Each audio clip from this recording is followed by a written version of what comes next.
ښه نو څه کوئ چې در سره پیسې نه وي؟ ما ته پیامونه کیږي وایي وروره زه پیسې نه لرم. تر ټولو د مخه کوم څه سره چې تاسو مخ یاست ما یم تجربه لرله. اوس هم له دې ستونزو سره مخامخ جګړه کوم. زما پلار کوم رئیس نه و، زه خانداني خان نه یم، پس فکر مه کوئ چې دا ستونزې نشم درک کولی. اما زموږ غربت په اصل کې ساتیري وه. زموږ غربت په اصل کې د صمیمیت د فضا جوړولو لامل و. زموږ غربت په اصل کې زموږ د یووالي او مبارزې د رامنځته کېدو بنسټ و. ستاسو څنګه؟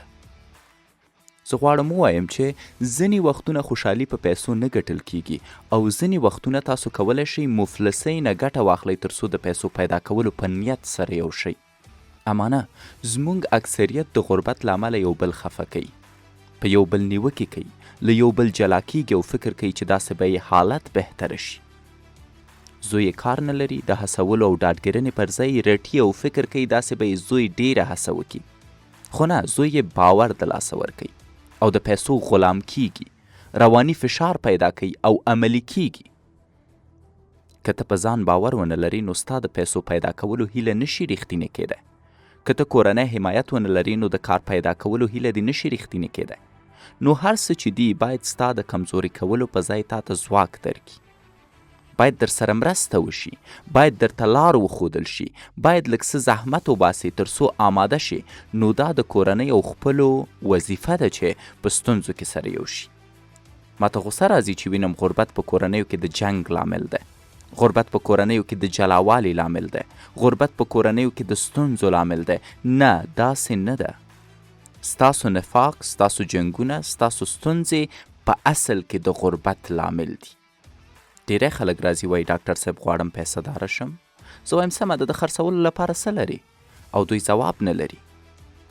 نو ته به څنګه پیسه داره کیږي کله چې داسې یو څه نه لري چې خرڅ یې کړي؟ یوازې د کچالو او رومیانو خبره نه کوم. څه هنر لري، څه کمال لري، څه مهارت لري، څه کې خاص یې. ځکه هره دنده کې تاسو ځان خرڅوئ، خپل مهارتونه خرڅوئ، خپله انرژي خرڅوئ، خپل ځواک خرڅوئ. نو ته باید له ځان سره دا ځواک ولري چې له امله یې خپل منفي چاپیریال بدل کړی شي. یو ځل له ځانه بدترو ته وګوره. ته چا سره مرسته کولی شي؟ د چا لاسنیوی کولی شي؟ چا ته بهتره ژوند برابرولی شي؟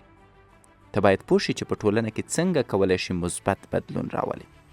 ځکه له همدې ځایه ته کولی شي خلکو باندې یو څه خرڅ کړي، له همدې ځایه ستا خدمات پیل کیږي، له همدې ځایه ته مشهوره کیږي، له همدې ځایه ته خپل مهارت پیژنې. نو د پیسو پیدا کول عمل غواړي، یووالی غواړي او یو بل سره مرسته غواړي. ځکه اوس ستا ورځ او وخت تا ته ارزښت لري او ته غواړې ورنه سمه ګټه واخلې.